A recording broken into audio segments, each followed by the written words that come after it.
My featured guest is legendary music producer and recording engineer, Mr. Terry Manning. In a career spanning more than 50 years, he has worked with Led Zeppelin, Iron Maiden, Bryan Adams, ZZ Top, Shakira, Isaac Hayes, Otis Redding, Rhino, Bucket, Johnny Winter, the Fabulous Thunderbirds, the Staple Singers, Molly Hatchet, George Thorogood, Al Green, Shania Twain, Joe Cocker, Joe Walsh, and Lenny Kravitz, among many others. Yeah. It's quite a list, isn't it? So stick around. You guys do not want to miss this. And be sure to check out my YouTube channel and subscribe for free. All of my content is there. Now, I know it's lunchtime, at least here in Texas, or all over the United States, kinda, except for the far west coast. It really doesn't matter that it's lunchtime because I am at a bar and the cold beer is in play. And today I am drinking a Karbach Brewing Company's Love Street Blonde.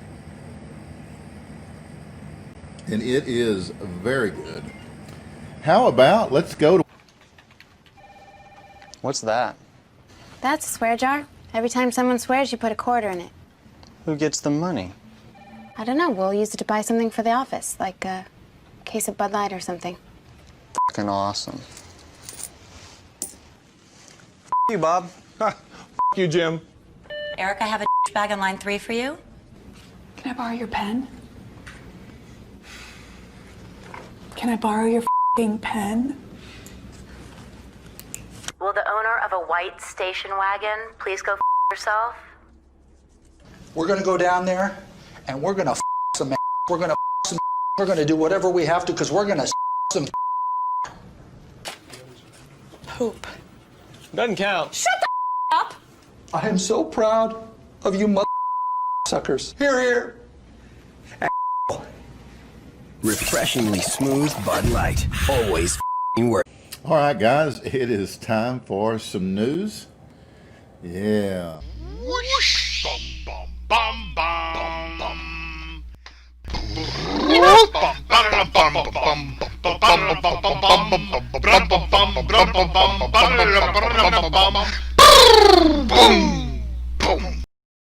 That's right, guys. News that you can trust because it comes from us. Canadians face major donut shortage. That's right, guys. I'm talking donuts here.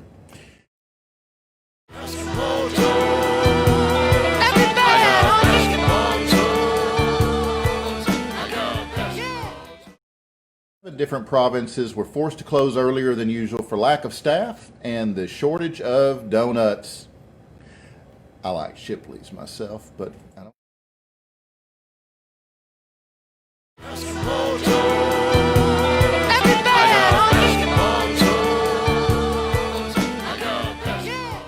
A matter of minutes, one Tim Horton employee reported. According to the employee, and I quote, "It was like a mob of zombies. I even saw one man steal another client's box of donuts and run out of the store with it," one employee told reporters, visibly amused, as we are. Tim Horton's head office in Oakville has also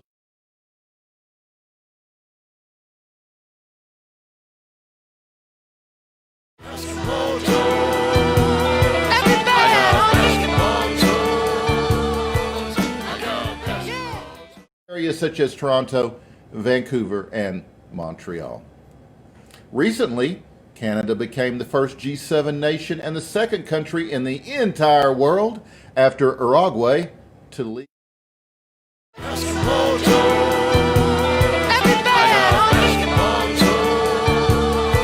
Canadian viewers, probably only 16% of our total viewership is from Canada. It's pretty sad, eh? Yeah, so we're hoping, that it continues to grow. Maybe adding some, Canadian news will do that for us. But in other news, this is still new, like current news. Alex Trebek, longtime host of Jeopardy, dies at the age of 80. Oh, shit. Yeah. He was Canadian. Yeah. Died of pancreatic cancer. That pancreatic cancer is getting a lot of people. Anyhow, let's move on. Bee Gees documentary to be released in December. That's next month, guys. HBO has confirmed that the Bee Gees documentary movie, How You Can Mend a Broken Heart, great song, right? Will premiere on December 12th at 8 p.m. Eastern Time and stream on HBO Max. Write that one down, kiddies. And the Foo Fighters, love Dave Grohl. Their 10th album, Medicine at Midnight, will be released on February 5th, 2021. That's coming up pretty quick. The band confirmed this news as they debuted lead track Shame Shame with a live performance last night, or night before last, on Saturday Night Live. You know, time out. I want a beer glass that says Barside Jive, and then on the other side I want like little hash marks, and it says at the top, you know, I'm okay, and then down about an inch, I'm okay, another inch, I'm okay, another inch, I'm okay, and at the very bottom, I'm not okay. That's brilliant. Yeah. I just came up with that. It's a new cool thing that I hope someone will I'll work help on me trying do. to get that going. That would be awesome. That would be awesome, Tony. They also released the studio version of the song, which can be found below, along with the full Medicine at Midnight track list, and it's available for pre-order now. I bet AJ is really missing this show, especially now that I've mentioned maybe auction off some of his clothing. No, auction hell, it was just give away. Now for some old news. We've got to include some old news. On this day in 1967, the first issue of Rolling Stone magazine included a free Roach clip with every subscription. It was published in San Francisco on this day. The cover featured a photo of John Lennon from his movie How I Won the War.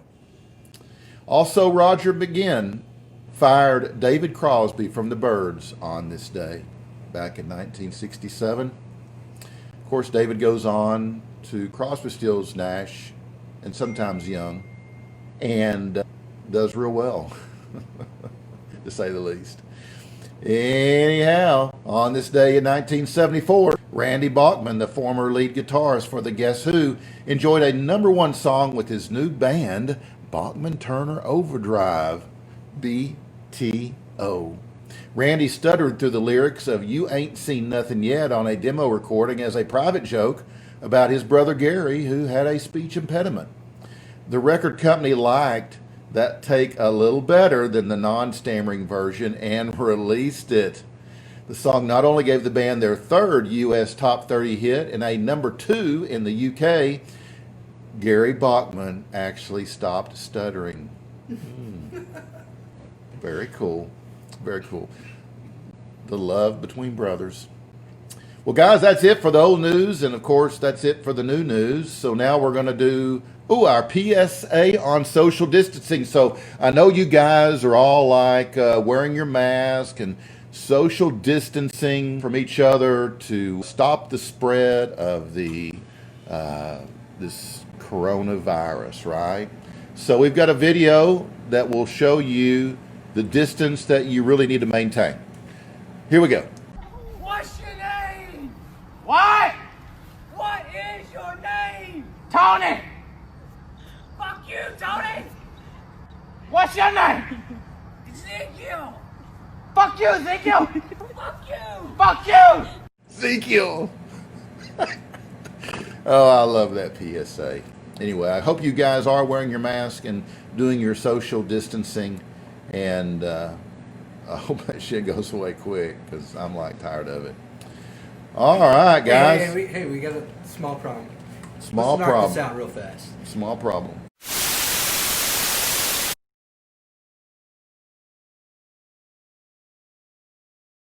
Yeah, I love that video. All right, so I'm gonna have to fix that that problem on each video that we play. Really? Yeah. So, Oh, shit. So the other ones didn't have audio? that's right. You're kidding. No, None of the other videos today have had audio? they will. I have to change the settings. Can you do it? Yeah, I can do it. It's gonna look goofy on the stream, not like we've already ruined it. I've already ruined it already. So. It's all right. Production, we always blame shit on production anyway, so Yeah. it really doesn't matter. Yeah. Whether it was your fault or not, it's still your fault. So Exactly. we Here, let me do this. Okay. Let's take 20 seconds. 20 seconds, guys. We're got a little break here. You're gonna get some amazing content over the next 20 Absolutely. seconds.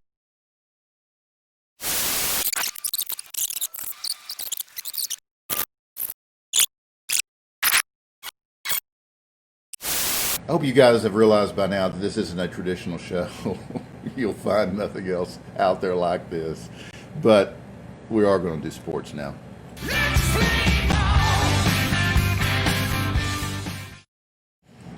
In our sports segment today, we have frog baseball. Frog baseball! Get him!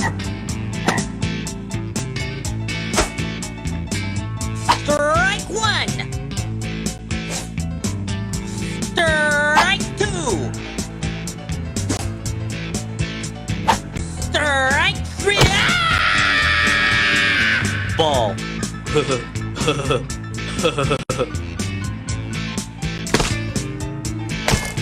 Yes!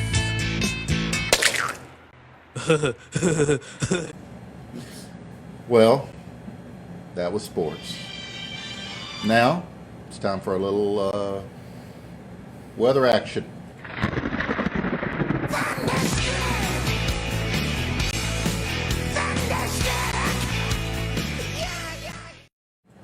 And from your Barside Jive Global Weather Center, where we try to stick to the current weather since forecasts are always so wrong, including ours. Local AJ's weather is currently 72 degrees and cloudy, a little bit, partly cloudy. Today's high is 79, clear tonight with a low of 63 degrees. Well, guys, let's go to Sam and Ezekiel in Nova Scotia to get a closer look at other weather conditions in the world. We're in Grand Etang, Nova Scotia. This is home of Les Sweat winds. Southeasterlies, they're more easterly right now.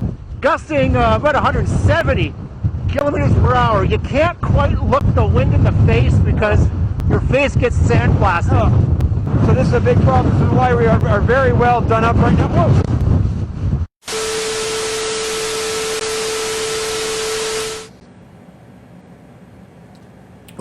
We're back.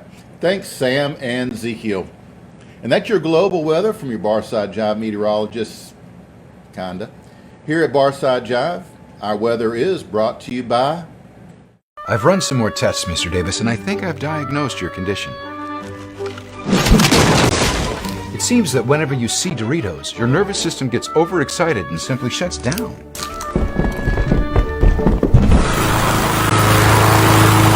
So you're saying I can never eat Doritos again? Well, in theory, a large electrical shock could stabilize you, but that would be highly dangerous. So what'd the doctor say?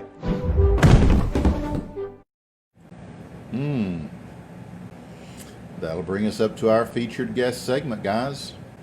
Our featured guest segment is sponsored by Hip and Hippie.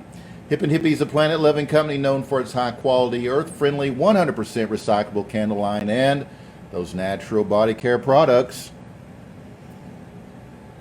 It's what keep me looking so good. It's no wonder eco-supporting people love Hip and Hippie. hipandhippie.com. Before we take a break, I want to tell you a little bit about my guest. Mr. Terry Manning is a music producer, songwriter, photographer, recording engineer, and artist known for work in rock, rhythm, and blues, as well as pop music genres.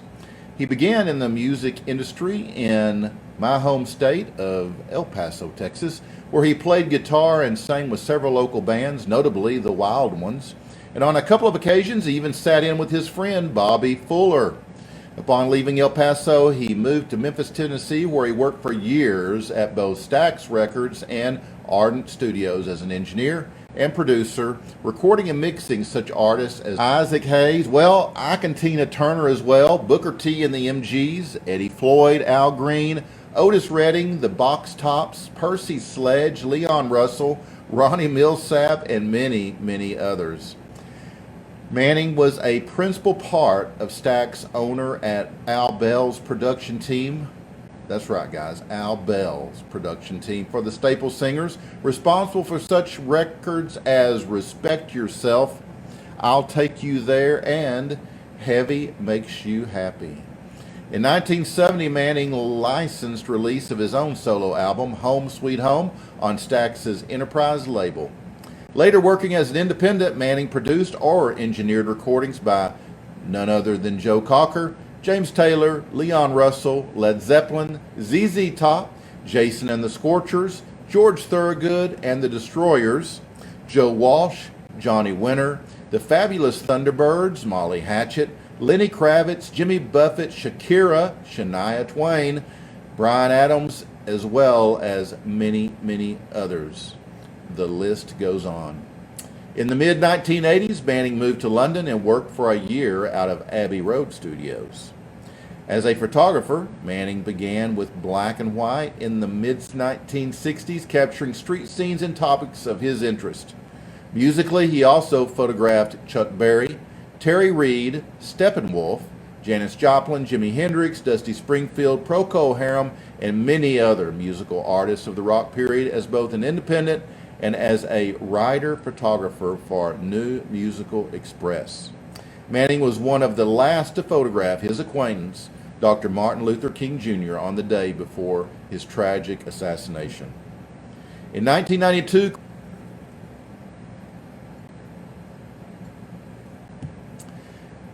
Chris Blackwell of Island Records fame sought out Manning as a partner to revitalize Blackwell's famous Compass Point Studios in Nassau, Bahamas, which Manning operated successfully for over 20 years.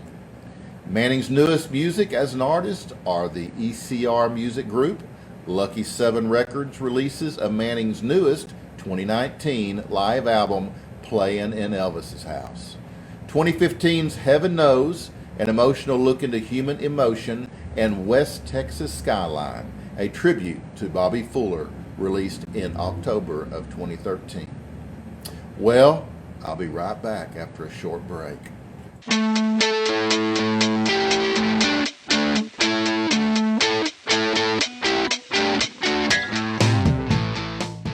Guys, let's welcome Terry Manning to Barside Jive on the air. Terry is with us, and how are you, Terry? I'm doing great. How are you, DC? It's good to be with you. Man, it's a pleasure having you. I got to ask you, how does a kid from El Paso, Texas, end up working with artists such as Otis Redding, Ike and Tina Turner, Led Zeppelin, Leon Russell, Bryan Adams, and on and on and on? Wow. It's being at the right place, or lucky place at the lucky time, a lot of it.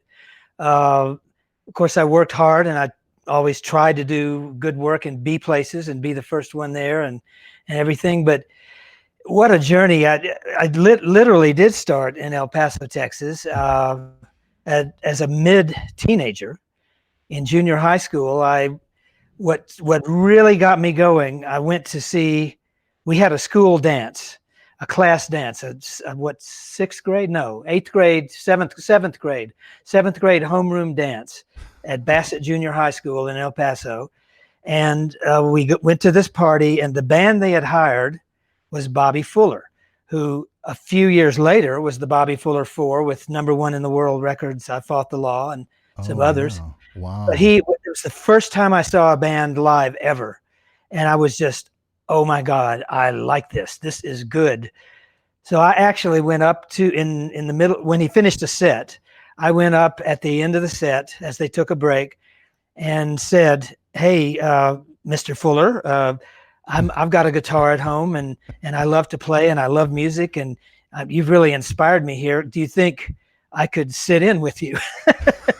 Wow. This is like a 14-year-old kid or 13, something like that. Yeah. And he was such a wonderful man. He was a few years older. To me, he was a man, but he was really probably 20 years old or something. Yeah. But he was such a gentleman, so nice. And he looked down and said, sure, son, come on up. Gave me his Stratocaster, and picked up the other guitarist's guitar and said, what do we play? And we played together Peggy Sue, and I sang it. And then we did Oh Donna, Richie Valens song. Wow. And so I sang to my junior high class, and the date I had, we tried to dance, and I didn't like dancing. I think it's become a thing for musicians not to dance, as I see now. But I didn't really enjoy the dancing, didn't want to dance, so I just made her sit in the corner and watch. Wow. And anyway, that was Stephanie Nicks, who sat in front of me in junior high. She later joined the band and changed her name to Stevie. So, wow, really? My first date. Seriously? Honestly, it was. I would pull her pigtails, and she sat in front of me in class. And this story's been told a couple of times, but it's always well worth it. I was kind of smitten, I guess you'd say, or a crush, schoolboy, young kid crush. And didn't know how to act with a girl. Hey, wait, I still don't. Oh, well. And I'd pull her pigtails or shake her chair or something like that. And she one day just got sick of it, grabbed her pencil, turned around and stabbed me in the knee with her pencil. And the lead is still there. I ought to hold my knee up to the camera so you can see, but I think you there's should. There's a little black dot on my knee to this day where her pencil lead broke off. Wow. But to think back in that room at the junior high dance so many years ago, that in the room was Bobby Fuller, who became a huge star, Stevie Nicks, who became an even bigger star, if there's not many bigger, and then me, that ended up working in the business, not as a star, but behind the scenes more often. But it's really odd to think back on. I wonder who else was in the room, you know? Wow. She was from El Paso? Well, she wasn't from her dad was in the military, and El Paso is one of the biggest military installations in the world. Fort Bliss, there's an Air Force base, there's just everything here, all the missile testing just outside of town in New Mexico up at White Sands. So military, this town is half military to this day. Right. And she came in with her father in the military, and I assume because they were here for a year or two and then left, and that's the story I heard, that it was military. Wow. I think she was from Arizona or went to Arizona. Yeah. Was that the first relationship you had that kind of went sour? Sour? That's a great question. Fortunately, I'm in one now that's the actual really good one, that I know won't go sour, but many do along the way, don't they? Yeah. Yeah. What a cool story, though. I had no clue. I hadn't heard that. That's awesome. Well, tell me about Bobby Fuller, because very talented guy, amazing artist, but has such a short life. I mean, the circumstances around his death are really interesting. Yeah, he is really my prime mentor, I guess you'd say, in life, and role model. Because being a young teenager and him being just a few years older, but that seems, when you're young, that seems like a lot. 2 or 3 years, and he was probably 4 or 5 years, is a huge gap when you're that young. Now it's not, once you get into adulthood. But I looked up to him. He had his own record label. He had his own, you could call it a home studio, but it's not it had Ampex tape machines and Telefunken microphones. He got the real deal, one of the first I ever heard of, in your house. And believe it or not, his house was at 9500 Album Avenue. Wow. I've always thought what a coincidence that was. Yeah. But he had a nightclub, his own nightclub called The Rendezvous. And he was on the radio all the time. He was on the little dance party TV shows that were here in El Paso. And I was just taken with that. Like, wow. So I would start, after I met him at that dance, I started bothering him. Really, I look back now and I was a pest. I'd call him up. He had given me his phone number. I'd go by the house. I'd hang out. I'd ask a question. How do you write a song? And how do you produce a record? And what are you doing? Why are you pushing that? What are you doing here? Just if someone was doing that to me, I'd send them away probably and lock the door. But he was so nice, such a sweet guy. And he did let me, he taught me many things that I literally use to this day in a recording session. The biggest thing I remember him telling me, I'm rambling. Okay. Him telling me, I was saying, what is this producing? What are you thinking?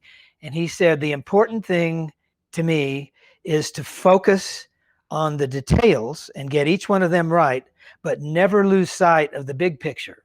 So you have to do two things at once. And he actually said, you have to have a microscope and you've got to back out and use a telescope at the same time. And that got in my head, and I just, wow.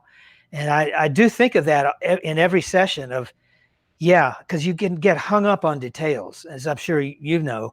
You can get hung up on little things and lose your focus. So I'll spend hours on one tiny little phrase, trying to get it just right. But every second of that, I'm thinking, how does it fit? How does it go with this? How does the bass and the guitar and the drums work with that, and whatever else is on the record? So he taught me things like that. Then at one particular time, I remember the last time I saw him was at the Skylanes bowling alley on Dyer Street in El Paso. I was at a church bowling league, and there he was sitting at the concession stand at a table eating a sandwich or something. And I just, oh great, I've got to go talk to Bobby. So I ran over there and was talking to him, and he had just come back from Nashville. He tried the Buddy Holly route of Nashville first. Didn't work for either one of them in Nashville. So he said, I've been to Nashville, I recorded and on a label, and it just nothing was jiving. It wasn't selling. It wasn't working out. And he seemed very depressed. And I said, well, what are you going to do next? And he said, I'm going to California. I'm going to pack up the band. We're going to go to California, which is what they did. Right at that very time, he said, well, hey, what are you doing? And I said, well, I'm moving too. I'm moving to Memphis, Tennessee. And he said, oh, there's music there. And I'm thinking in the back of my head, yeah, I know. I've bought these records that say Stax on them, and I see the address there, and can't wait to get to Memphis. So he went to L.A., ended up with #1 record, or close to #1 of I Fought the Law, and a couple of others, Love's Made a Fool of You, Let Her Dance, some really great recordings on the same record company that had Ritchie Valens and several other acts. But sadly, Bobby was murdered. And I say murdered, it's not officially in the record as a murder, but I say it was, in the parking lot of his apartment building, right across the street from the building that Janis Joplin had died in a few years later. But there's a thing you can watch on Unsolved Mysteries about it and several other TV shows. Quite a mysterious thing of how he died. I'll stop this answer in just a minute, I promise. No, you're good. You're good. Right at that time, the day he was killed, the band I had been in El Paso, which was called the Wild Ones, I had left, gone to Memphis, been there a couple of years by this time. And Bobby was in LA doing great. And the band that I had been in, the Wild Ones, did even better without me, which is, of course, and when I was in it. And they were going to LA to try to make it too, maybe play with Bobby or do whatever. They arrived at his apartment building the very minute he was discovered and found, walked up, and there he was dead in the car in the parking lot. And one of them told me, the police, there was a can of gas in the car, partly filled, and some matches, but there hadn't been a fire. But the police took that can of gas and threw it in the garbage can. And one of my friends went up and said, sir, excuse me, officer, isn't that evidence? And the guy answered, it's just another rock and roll death. It's over. So they didn't investigate it. I call it murder. There's also a good book out by his brother, Randy Fuller, and Miriam Lina that tells a lot of the story, called I Fought the Law, I believe. Such a tragic ending to such a talented guy. Yes, he was very, very talented. He wrote, he sang, he played. People should go back and look at some of the YouTube videos of his TV performances on like Hullabaloo and Shindig, and there was another show. What was it called? Anyway, the ABC one. Amazing. I mean, they were amazing. Yeah. Really good band. Anyway, Yeah. That's the Bobby story as it relates to me. So would he be the most influential person, I guess, then in your career? Certainly one of them. I've been very lucky to have some mentors that I stumbled into their world, I guess you'd say, and they did mentor and help me and teach me and move me up along the way. Bobby was the first one. I'll tell the story of the second one, who is also a very famous person that I just lucked into. Another one was not an artist as such, but a guy named Al Bell, who ended up as the owner. Sometimes it was the co-owner of Stax Records. Also, he was the writer of "I'll Take You There," produced the Staple Singers and many other great acts. And wow. I worked with him for many years. He taught me so many things. And another great guy was named John Fry, who owned Ardent Recording Studios in Memphis and gave me many chances, as he did many other people, gave me chances to do things that I wouldn't have had otherwise. So I just love to spread the love to the people who were so kind to me like that. Right, right. So you started out as a singer, songwriter, right? You were in bands there locally. What caused the transition to, hey, I want to be a music producer, I want to be a recording engineer? Yeah, I don't know that I thought those exact words per se, but as I said, I had played in the band, the Wild Ones. I called it Terry Manning and the Wild Ones, but once I left, they just went as the Wild Ones. But when I got to Memphis, I got in a band at Central High School called Bobby and the Originals. We later changed the name to Lawson and Four More, same exact band. And then when Lawson left the band, we changed the name to the Goat Dancers. So it was all the same four people for the whole time, and then a different singer. But yeah, I was in the band as a keyboard player and a rhythm guitarist. And I wrote, but not yet for the band I was just writing for me, not even realizing what songwriting was. I just bang around on things. And when this band, Bobby and the Originals, when I first joined them in Memphis, they had already recorded a demo of 3 or 4 songs at a studio called Sonic, which was run by a guy named Roland Janes, who had been Jerry Lee Lewis's guitar player. He had a great little studio on Madison Avenue in Memphis, Sonic Studio. So they had been there, recorded the demo, wanted to get it on George Klein's Talent Party. Now, George Klein was Elvis's best friend, a WHBQ radio DJ, and had the TV show called Talent Party. So every band wanted on Talent Party. So we took this demo down to George Klein, and he said, well, I like it okay, but the sound's not quite there enough for us. It doesn't sound great. So our manager at the time, Bobby Fisher, took the tape to John Fry, who at the time had a home studio he called Ardent.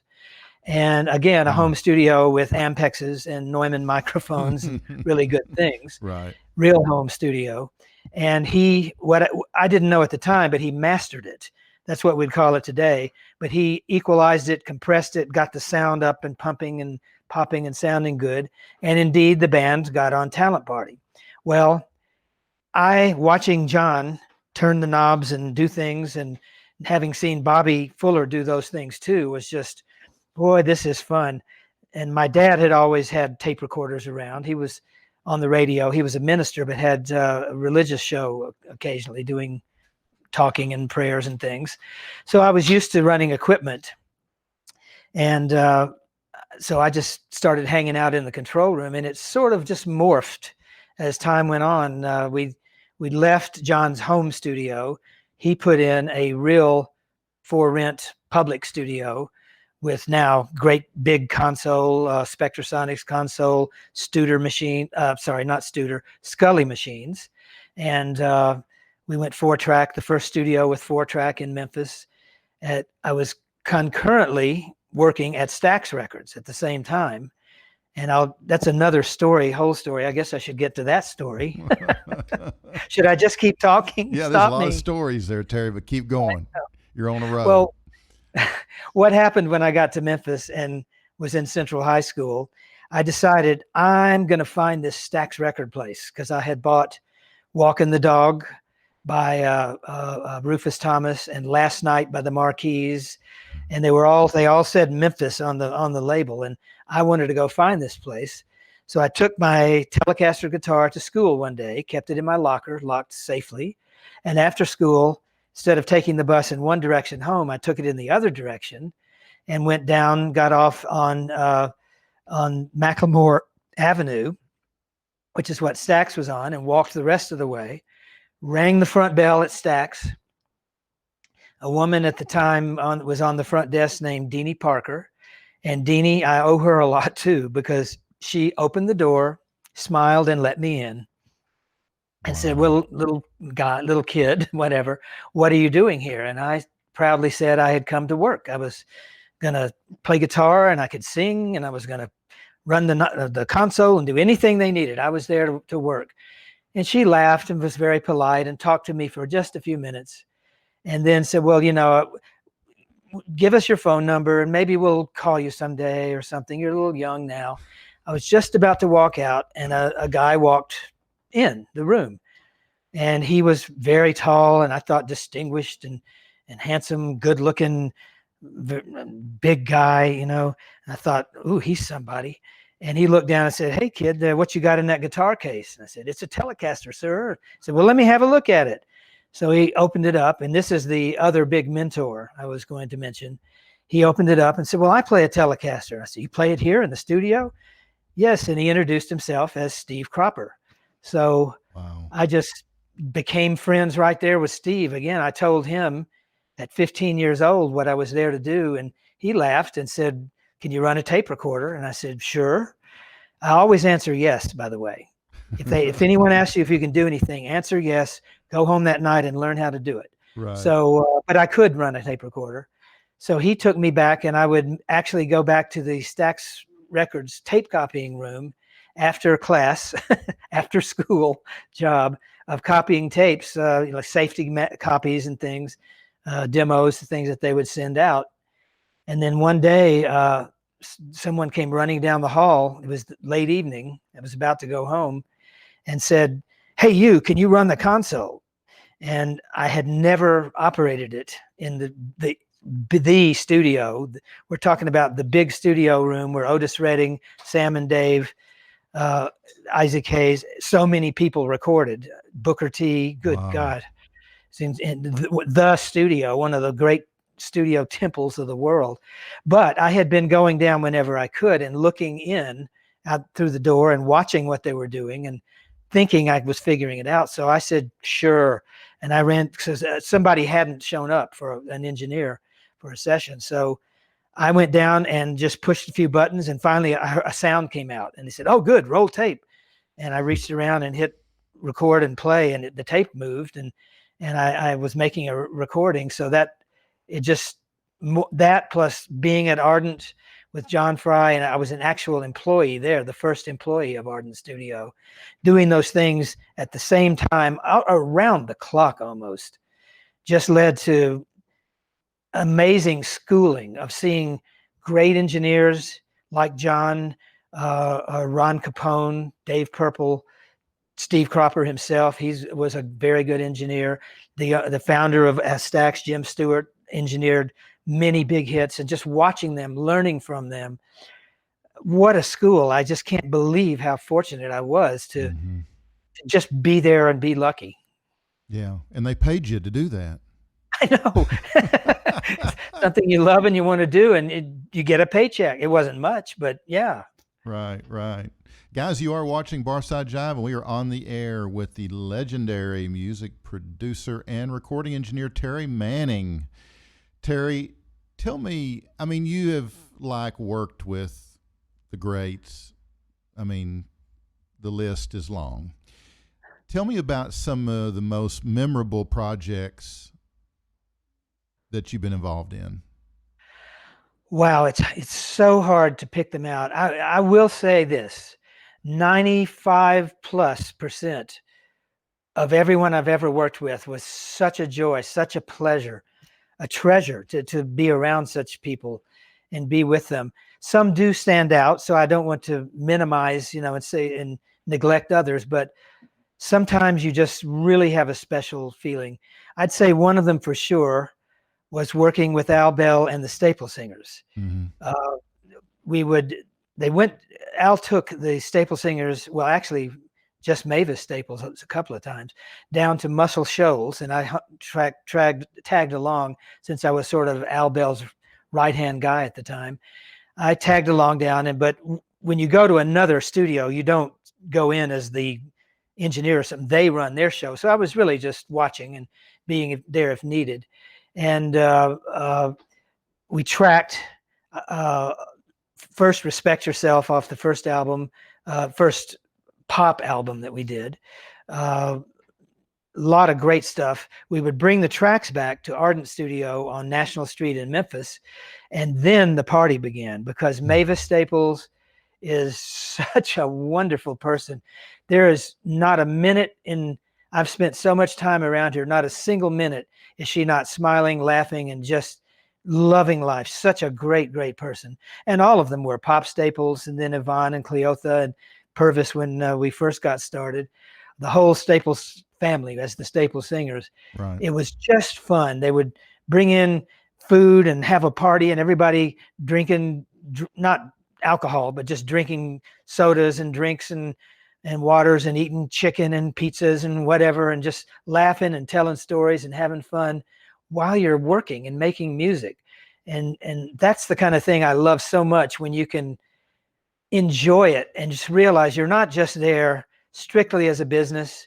You're not there strictly to make money or have a hit, something like that. You're there to have fun, and that fun shows through if you're doing it right. So a session like that with the Staples was really amazing. Later in that same vein, I went with Al Bell out to Los Angeles, where Al mainly and his huge coterie of people, put on a concert called Watt Stax, which had all of the Stax artists playing in the Coliseum, at the time the Rams played the pro football stadium. It's still there as a stadium, 100 and whatever thousand capacity, and it was stuffed full with people, all the Stax artists, and I was in charge of recording it live. I had hired the Wally Hyder remote trucks, and all day, longest day of my life, I was running back and forth from the recording truck to the stage on one of the two stages on the football field, back and forth and just it's just things like that you just can't forget. It's insanity. Yeah. Wow. After that, working with Jimmy Page on the Led Zeppelin 3 album, that's unforgettable to me. I could write a book just about the stories of just on that one album of completing it. Right. Because I didn't start the album. Andy Johns, Glenn Johns' brother Andy, had started recording it in England, and then they had a tour booked, didn't get it finished, and Jimmy had called me up. We had been friends for a number of years, and said, "Can you help me finish this album in between shows?" So Zeppelin would play a show. When it was over, Jimmy and whoever was needed would jump on a plane, always Peter Grant, their manager, would jump on a plane, fly into Memphis. I'd pick them up at the airport, would rush over to the studio, work. Maybe it's all through the night. If it's 2 days in between shows, we'd do one night and then work the next day. And then they'd fly back to the next tour date. And then we'd do it again, then do it again. And I could say Jimmy was another big influence and mentor, because he wasn't just the guitarist in Led Zeppelin. He was the producer. He was the co-writer or writer of the songs. He had a total, complete vision of where he wanted to go. He knew exactly what he was doing. Nothing was by accident. And just watching him work was life-changing too. So many people. Here I go again, but another great man who taught me a lot was a guy named Willie Mitchell. Now, Willie was the producer of Al Green, Ann Peebles, Syl Johnson, so many great things on his label High, distributed through London, High Records, and had his own studio. But when they would finish something he felt was a single or had a good chance or was important, he would bring it over to the Ardent studio for final mixing. And I remember well the first time we started on something, it was one of the Al Green songs, one of the hits. And I just did my thing. I was equalizing and mixing and getting things. This is coming off of 4-track. But still you have to mix and because things, it's in a way harder than multi-track, more multi-tracks. So I would get things like I wanted, and Willie would be watching, looking over my shoulder or sitting right next to me watching. And he said, "Now, is that how you like it?" Sounded pretty good to me, sir. And he'd say, "Well, it's not quite moving me." I said, "Moving? What do you mean moving? What does he mean moving you?" And then I watched him, and if I did a certain thing, like turn the bass to a certain volume or balance things a certain way, he would start moving. And I thought, he's feeling this. This isn't just analytically deciding what's needed. He wants to feel it. He wants it to make him dance or to feel good or something. And it suddenly struck me that this was a two-pronged thing, this engineering thing. It wasn't just technical stuff. It was emotional stuff too. So, I mean, I learned that from him, and he would occasionally grab a fader and said, no, try this. And he'd move the certain thing to a certain place and say, now it moves me. And I would think, that's not where I had it or would have put it, but it is moving, isn't it? So, you know, you learn things from everybody. Sometimes you learn from people doing things wrong, but usually you learn from people doing great things if you're lucky enough to be around them. I'll stop now. No, you're good. You know, I'm glad you mentioned Jimmy, because from the time I dropped the needle on my Gerard turntable on Led Zeppelin 1, I was a Zeppelin fan from then on out. And yep. I love hearing stories about Led Zeppelin because of that reason. They've always been my favorite band ever. But I can't imagine the opportunity to get to work with him, not just because he's an amazing musician, but he's just such a talented genius. You know, that I just imagine that was an amazing experience.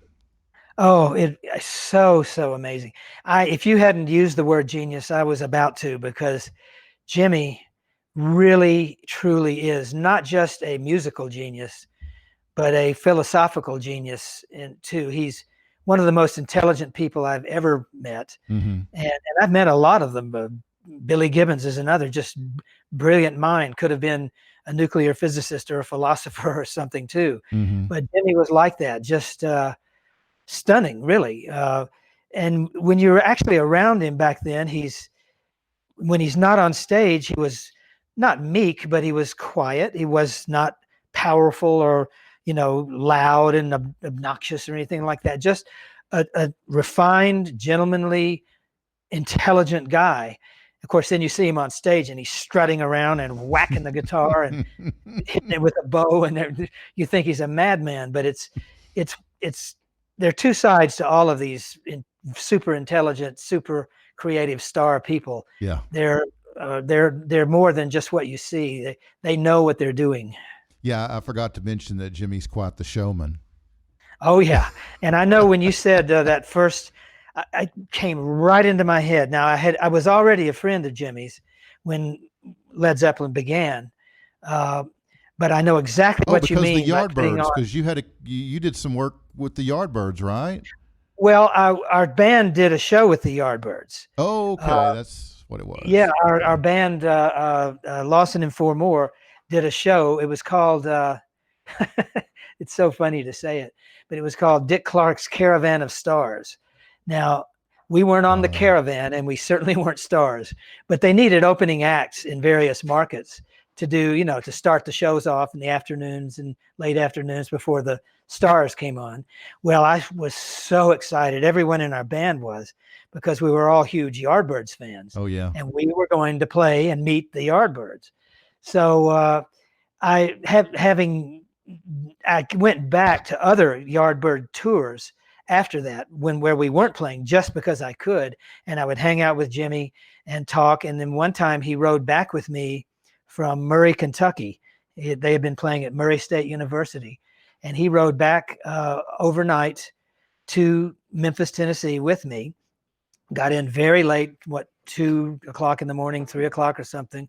And I took him right over to Ardent's studio, and where we ended up later working on Led Zeppelin 3. But this is years before. I took him to the studio. I got out my guitars, my amps. We jammed a little, played, hung out, talked. He was so infatuated with Stax and Sun. He loved Memphis music. So this was believe it or not, this was a treat, an honor for him to be in a Memphis studio and talking, Stax and things like that. So we were very close at that point. He introduced me to Aleister Crowley, although I never got into that as deeply as he did or believed it as much as he did. But he also wasn't, I'll say this now, he wasn't a black devil magic person. Crowley was a genius too, incredibly intelligent. And Jimmy just read all the books and was infatuated with it. But there's no devil, bad Satanism or anything like that involved in it as far as he was concerned. But yeah, so I know what you mean when the very first Led Zeppelin album 1 came out and you dropped the needle on that thing and it goes gang gang, and that bass drum hit the triplets and things. Everybody I know that in music did that same thing. Hey, come over, listen to this. You won't believe this. Gang gang. Boom, boom, boom. Drummers going, how did he do that? Guitarists going, oh, I love that sound. Everybody.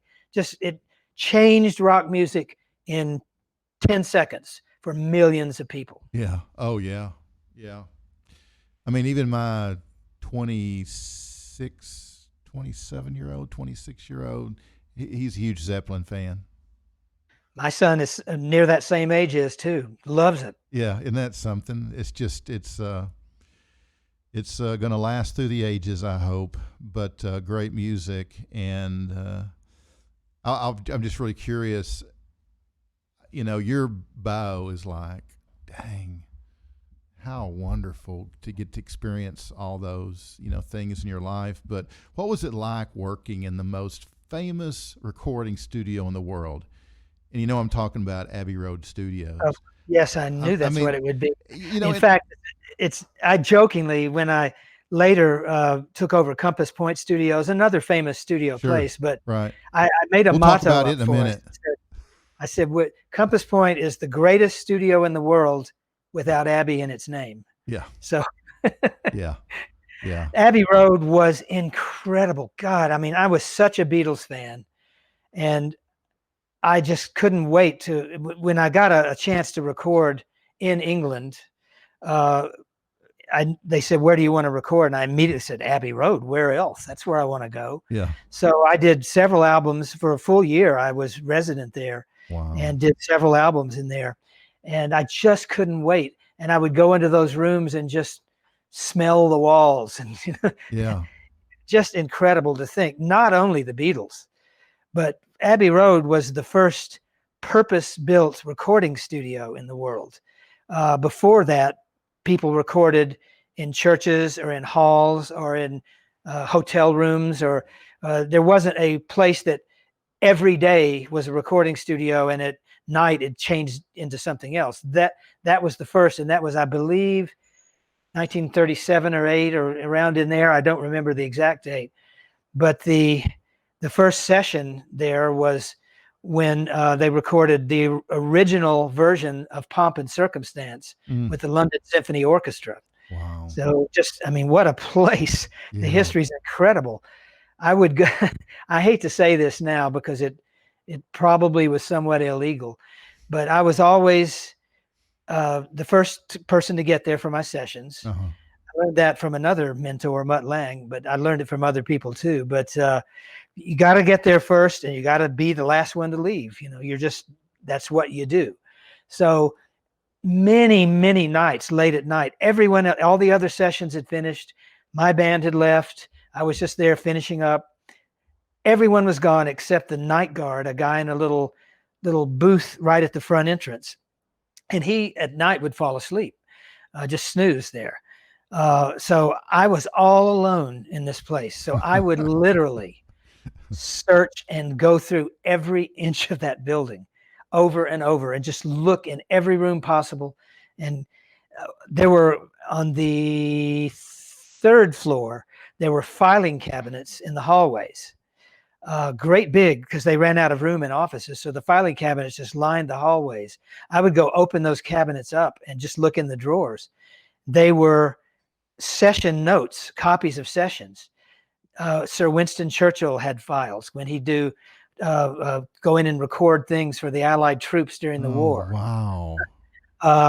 The people that were in these files was amazing. Of course, I would take out the Beatles files and read pages and pages. That's where Lewison's book recording about the Beatles recording came from, was those files.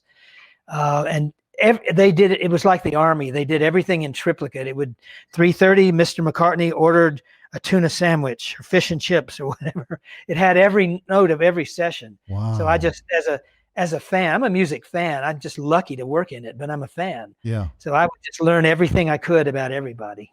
Wow. What a building, though. Yeah. That's amazing. Yeah, I've heard so many stories about that place, and so many amazing artists have recorded there. Well, you never knew who you would see. Yeah.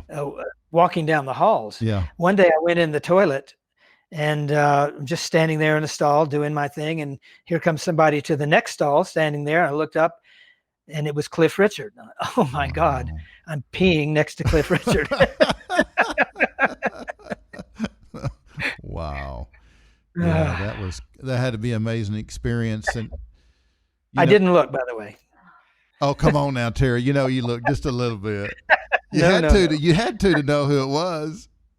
Well, you just didn't look there down. were dividers. I could see his head over the top, but I couldn't see anything below the head. Right. What do they call them? Water closets over there, right? Isn't that right? They do, yeah, WCs. Yeah. I got to spend a little time over in that part of the world, and there was a little bit of a learning curve, especially in the Middle East. But oh my God, that's another show. But let's talk about Compass Point, because you worked there, and Compass Point Studios, I know AC/DC recorded Back in Black there, right? And that's correct. And I guess everyone, much like Abbey Road, everyone from David Bowie to Clapton to the Stones recorded there, and it was a real cool place. Yeah, the list is amazing of what Compass Point Studios recorded. So many acts. If I started naming them, I would go on and on and on forever and leave people out. So Right. I won't say too much of that, but I had decided to leave Memphis, go to some place that was warm more often than Memphis was, even though it's plenty warm in the summer, but in the winter was warmer, and just sort of get away. I thought in a stupid thought, maybe I'll slow down and not have to work as hard or something. But so I got in touch with Chris Blackwell's office. Chris Blackwell, by the way, is the founder of Island Records, the discoverer of U2, Bob Marley, Steve Winwood, blah, blah, blah, blah, blah, goes on and on and on. One of the true great men of the music business. So I had worked on an Island record for him at one point. So I knew Chris a little bit, and we knew who each other was. So I got in touch with his office and said, hey, I'm thinking of maybe going down to Compass Point and seeing what's going on. And he got back in touch personally immediately and said, hey, I'm not doing anything with it right now. The guy who was operating it for me, a guy named Alex Stadkin, who himself was a great producer, Thompson Twins, lots of other acts, Foreigner, and was a great engineer, mastering engineer also. He had died there, unfortunately, in a car crash. And so at that point, Chris had nobody operating the studio, and he didn't feel it was going down, to be honest. It was without anyone with real music business acumen, someone who knows the business, knows a studio, knows how it runs, and which, no offense to the Bahamas, but no local person there would know that really, because you'd need someone from New York or LA or London, or maybe we could say Memphis in my case, or Nashville, someone who had been there, done that, and knew how it all worked. So Chris called me back and said, let's meet down there. I've got an idea. So I flew my plane down to Nassau and went in and met with Chris, looked it over, and it was in a bit of disrepair, a bit dirty. A room had flooded and certain things. And he said, you see what it's like. It really needs refurbished. Why don't we go in partners? 50-50 partners. We'll own it together. We'll do it together. But you'll be here and do it, and you'll report to me because I'll be somewhere else working. Wow. And I said, okay, let's do that. So I went down there, completely refurbished the whole thing, brought in tons of new equipment and tons of my own equipment because I already had 2 studios full of gear that I owned. Put it all in there, installed things, had 3 studios up and running, and just amazing artists. But it had the greatest sounding rooms I had ever been in, really, especially the Studio A room. Well, both of them, but the Studio A room was really special. When you listen to Addicted to Love by Robert Palmer, just listen to the intro and that drum sound, the snare, that crashing, cracking, echoey snare that's going on. I was always looking for that sound, and I'd buy a new reverb unit or a new thing and try to get that sound. I found out later, you just go in that room. That's what the sound is. Wow. The Studio A room, of course, it'd have a great drummer like they had, Tony. But I just couldn't wait again to work there. And it turned out, I didn't get more time off. It was even more time working, because now I was a producer and an engineer and a studio operator. And I had lots and lots of clients in that weren't me. I'd bring in a David Foster or a Hugh Padgham or a Mutt Lange, producers and great acts, Lenny Kravitz, the Rolling Stones, Jimmy Buffett, goes on and on and on. So many people, and talk about working around the clock. Ugh, that was that. But it was great fun as always. Great environment. But I will say I'm very glad to have now left there, because there are also problems running a studio in a small country. It's not the US or England or Australia, Canada, something like that. Yeah. Political problems, social things that happen that you cannot control, Right. Customs duty that you have to worry about, immigrations forms, and all these things that just was so much extra work that I'm, as much fun as it was, I'm glad to have now lived that, done it, and left it.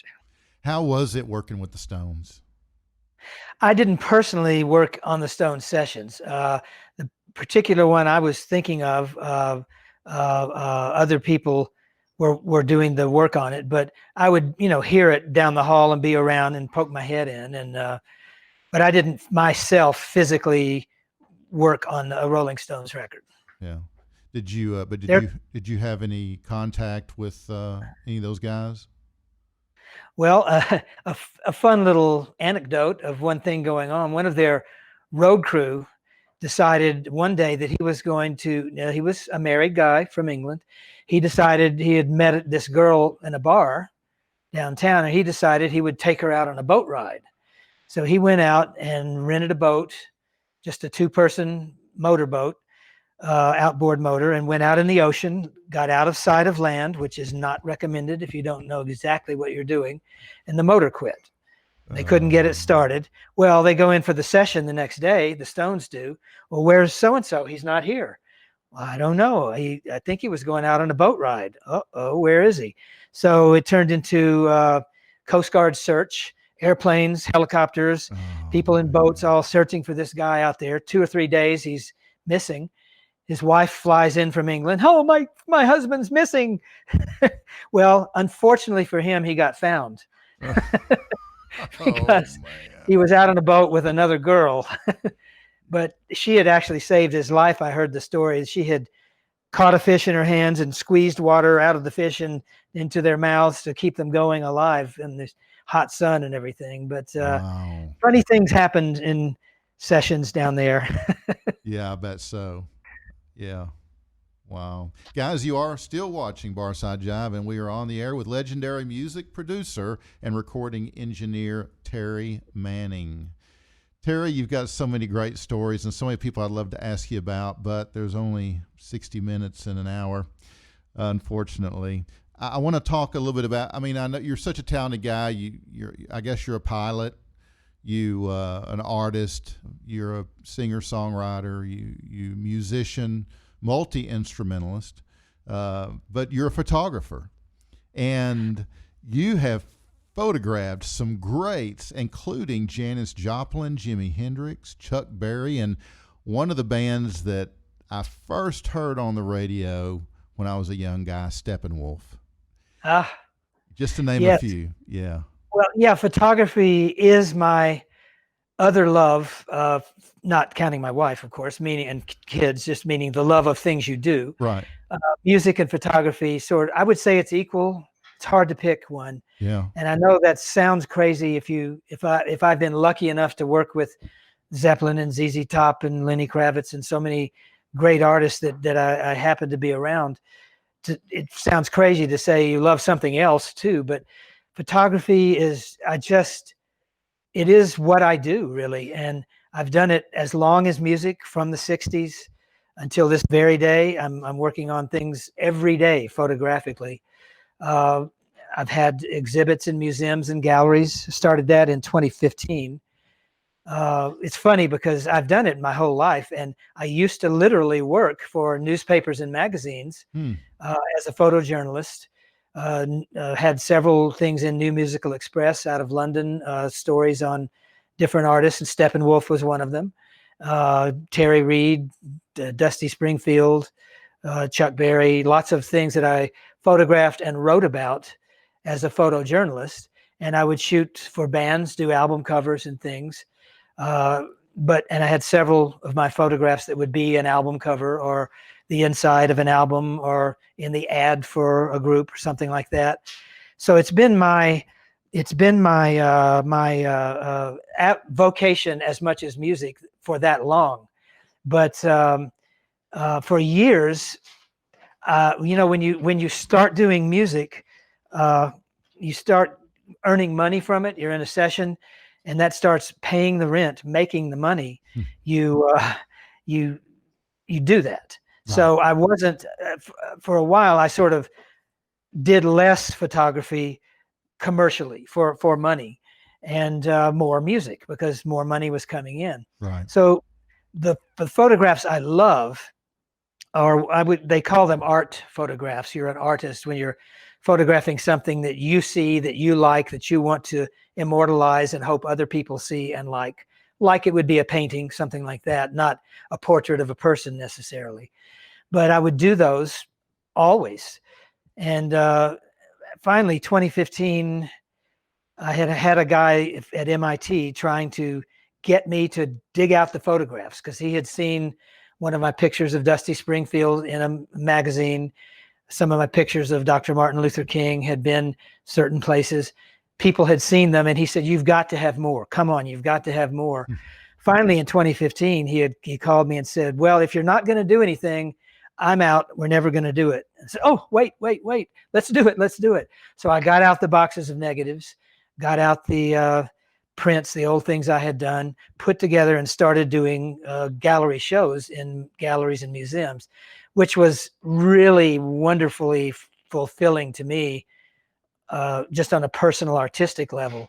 Something else that not what I was known for, because you meet somebody and say, "Oh, hi, I like ZZ Top. Good to meet you." Yeah. Which is great. I'm not putting that down. That's wonderful. But now they were going, "Oh, you do this. I like that." Yeah. And that's really a nice feeling, Right. Now, sometimes people would say, "Oh, I don't like that picture." And that's okay too, because you, as an artist, you've engendered a reaction. That's okay. You get a bad review on an album. I don't mind that. They took the time to listen. It affected them. That's all you can hope for. Same way with photography. So yeah, I did a lot of music portraiture photography, and I got to be around people like Marvin Gaye and Jimi Hendrix and great people to just luckily be around and work with in a different way. So just a lucky thing. Yeah. Yeah. What was it like being around Janis Joplin? Do you really want me to answer that? Yeah. Yeah. I'll tell one funny story. I don't think Jimmy would mind. One day, this was at the Atlanta Pop Festival. I forget the year, but one of those years in the 60s or 70s, something. and Janis was on just before Led Zeppelin, I believe it was. So Jimmy Page and I had walked together around to side stage, and we're looking up, peering over, other people and trying to see what is she. I had seen her before in concert, but Jimmy hadn't, and he wanted to see her. So she was doing her thing and doing that incredible voice and great showmanship. And Jimmy was really enthralled, taken by it. And wow, yeah, she is good. And really, I'd say Robert Plant has a little bit of a Joplin-ish sound in his voice back in those days too.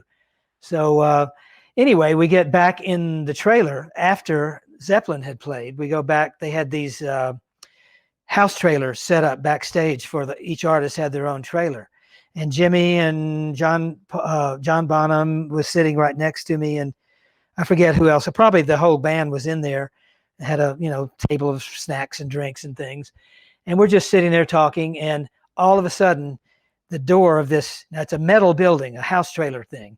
The metal door of this thing slams open, just wham, and everybody jumps like a bomb had gone off, because it's metal hitting metal when the door slams back. And there's Janis Joplin standing there, just looking like an animal. And she looks down and says, "I want Jimmy Page." And everybody's just, oh. And I remember Robert Plant looking, kind of taking 2 or 3 steps back and said, "He's over there." Don't come over here. He's over there. And Jimmy just, and she came over and pulled him up and just said, "You're coming with me." And he just sort of went out the door with her to her trailer. We never asked what happened. Didn't want to know really, but it was, we could only imagine. And it was, we really wondered that was what she was like. She had obviously been drinking, Yeah. Hey, did you tell her, "Hey, I'm from Texas"? No. I just slunk back in my chair. Fortunately, I'm not terribly big and I don't stand out. So You try to be as quiet as possible, blend into the wall. I don't need that. Oh, wow. Yeah, I understand she was quite a character, but here again, she was one of those really talented artists with a really short lifespan, Yeah, you think about these people, and I have been so fortunate to be around so many, as I was saying earlier, really great stars who are super intelligent, and they all have the same characteristic. Now, they're not the same. Everyone's different, and Janis Joplin is not Jimmy Page. They're obviously very different, but each one of them has this spark, this "you cannot beat me" attitude. I will get their attitude. And they're super intelligent. So when you combine the talent, the intelligence, and the drive, those 3 things together, that's really what I found every star has. Now, some of them not as much of maybe the drive as others. One that has it in spades that I worked with is the artist Shakira. She is a very beautiful girl, of course, and sings really well. But over every bit of her talent, everything, she was unstoppable. There was nothing going to get in her way. When I first got a call, "Would you like to record Shakira?" I was doing some other things, and I didn't know who she was. She hadn't had an English album yet. I didn't know. Tommy Mottola had wanted me to do it too at Sony, but I was just saying, no, it's not my thing really. I do better with male band things or whatever. And but no, she kept calling. She kept calling. And give me a fee. So I finally just quoted her 3 times my normal rate and said, "Well, that'll get rid of her." But no, she paid it. Wow. Which is great. My son got to go to university, so that worked well. but she is unstoppable. If she wants something, she's going to get it. And she got it. And there she goes with #1 hits in the world. But they're all like that. All the big stars are like that. Yeah. I'm a very close friend of Sean Connery, and we do a lot of voiceover work, did in Compass Point. But he again, drive like you can't believe. Just, this is going to happen, and it's going to happen my way. And it does. Wow. You got to tell me what it was like to work with Billy Gibbons. Boy, another really brilliant genius. He is so smart, is such a player. Again, has that drive. If you probably know it, but many people out there may not. But he was partly discovered by Jimi Hendrix. His band at the time had played a show with Jimi Hendrix, and Jimmy just, wow, this guy's great. Gave Billy one of his guitars. They hung out, and then Billy just, I'm going to get there too, and he did. But he's an amazing writer, a brilliant intellect. We would talk for hours on philosophical things, nothing to do with music necessarily. He, as am I, is a great fan of AC/DC. When we did the Eliminator album, which was their biggest by far album ever, with Legs and Sharp Dressed Man and Give Me All Your Lovin' and blah, blah, blah, blah, blah, and so many huge hits on it. When we did that, every morning before we started, we would put the not Back in Black, the Highway to Hell album on the turntable and blast a song or two just at full volume. Girls Got Rhythm or Highway to Hell, something like that, just blasting. And we'd look at each other and just wink, and that's going to be us. And we would, so many artists, including Billy, love other artists so much that they're inspired by them. So at that moment, he's been inspired by a lot of blues artists, Lightning Hopkins amongst many others, and many other artists that he loves. But it doesn't all come out of one guy. And Billy's a good example of loving blues, then loving really heavy blues rock, if you could, heavy Little Richard, which is what AC/DC was, and just putting all these things together and making it your own that sounds your own way. Right. So tell me what you're working on right now, Terry. I'm working right now on some more. I do release albums myself, although these days it's best to release singles, which is what it'll probably do, several singles in a row, the way the music business is. But I've had a couple of several CDs out. Again, I had my first album personally out in the 1970 or 71, something like that, called Home Sweet Home, that became pretty well known underground kind of thing. But I because again of having so much other people work to do that was paying money, I didn't do that much recording of my own. But again, around the early 2000s, 2010 to 2015-ish, got to thinking, it's time to do more of what I want rather than just what I do. So I started recording my own things. So I'm still working on several new things. I'm just working on my own record. In fact, during this COVID lockdown, I'm doing some things I'm calling the sofa sessions, where I sit on my living room sofa with my laptop and a good microphone and a guitar and whatever and some software and record things on my sofa. So I've got one I'm going to come out with that is my version of a song I co-wrote with Alex Chilton and produced on Alex Chilton back in 1969. And I'm going to do my own version of it, and I'll release that in just the next few weeks. I also have a song that I co-wrote with the Big Bopper that I'll be releasing after that. And you may say, how can you co-write a song with the Big Bopper? Because he died in the Buddy Holly plane crash in 1958, or was it 59? Anyway, because in the crash, in his possessions, when they cleared the scene, they got everyone's belongings and first held them at the sheriff's office in Iowa there, and then gave them back to family members later. There was a notebook. Now, the Big Bopper, and this is way off topic, but so what?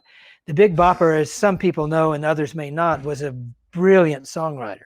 He had written Running Bear, that was a huge hit, the George Jones thing, the whiskey, what is it? Anyway, the huge hit that started George Jones, had his own hits with Chantilly Lace. So anyway, they found a notebook of songs that Bopper had written for his next album that had never been recorded or finished. And I got a call from his son, J.P. Richardson Jr., who wanted to know if I would finish the writing of one of the Big Bopper's songs and record it. And I just, wow, what an honor. Yes. So I took the words he had written, slightly rearranged them to fit, wrote the music for it, and recorded a song called What's the Use, co-written by J.P. Richardson, the Big Bopper, and me. How about that? Wow. And so I'll be releasing that later in That is 2020 as a single. But I'm also always mixing for other people, mastering for other people. I have a small studio here at my house I can still use with the lockdown, and building a larger one in the back. So I can do anything for anybody. So there you go. Wow. Well, Terry, we got to do a part 2, buddy, because I can't get it all in. I can't get it all on in a 60-minute chat. But I'd do it anytime. It's so much fun talking to you. I've always admired the things you're doing on this show too. Well, I appreciate it, and you've just had an amazing life thus far, and I'm sure there's much more out there for you that we can't wait to hear about one day. But yeah, I'd love to have you back, Terry, because there's some stuff I'd like to talk about that we're not even going to get a chance today. But I want to thank you for taking the time to do this. I know an hour out of your day it's a lot, and I appreciate you giving that to me and to all of our audience, and just wish you and your family the very best of what life has to offer. Thank you so much. Same to you. And it's been a real pleasure to talk to you. Terry, will you stand by just another second while I close the show? I want to chat with you real quick off camera. Sure. You have a minute? Absolutely. Yeah. Okay. Hang on just a second.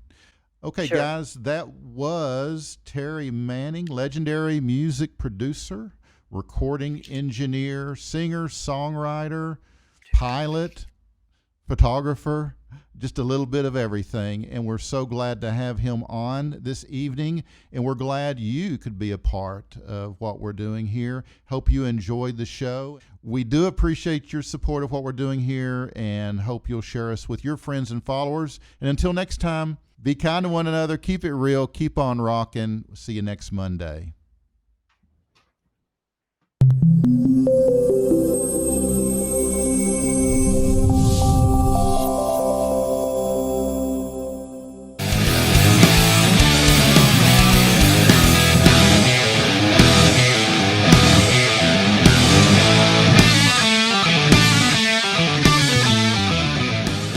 BarsideJive.com.